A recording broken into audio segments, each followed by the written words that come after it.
L'histoire Le Carnet des mensonges. Émile travaillait comme gardien de nuit dans un tribunal. Chaque soir, il traversait les couloirs silencieux éclairés par des néons tremblants. Il connaissait les secrets des juges, des avocats, des criminels, et il savait que la justice était loin d'être parfaite.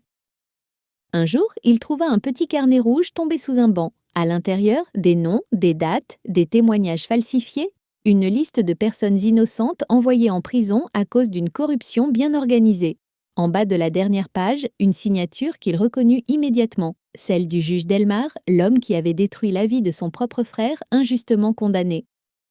Émile sentit la colère remonter. Le carnet n'était pas seulement une preuve, c'était une arme. Les nuits suivantes, il commença son œuvre. Il photocopia chaque page, les glissa anonymement sous les portes des journalistes, envoya des extraits aux familles des victimes.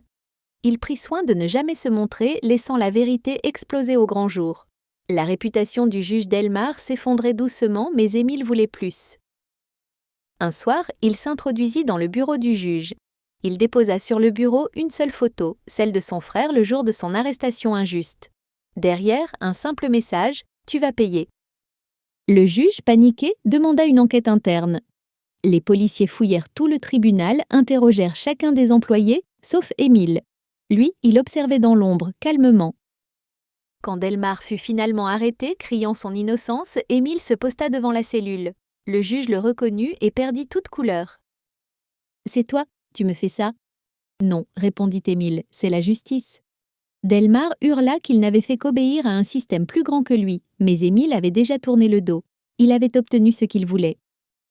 Son frère fut libéré quelques semaines plus tard. La presse parlait du mystérieux lanceur d'alerte, mais personne ne sut jamais son nom. Dans un tiroir chez lui, Émile rangea le carnet rouge, puis il en sortit un autre. Un carnet noir cette fois, avec encore plus de noms. La nuit était loin d'être terminée. N'hésite pas à abonner pour plus de contenu.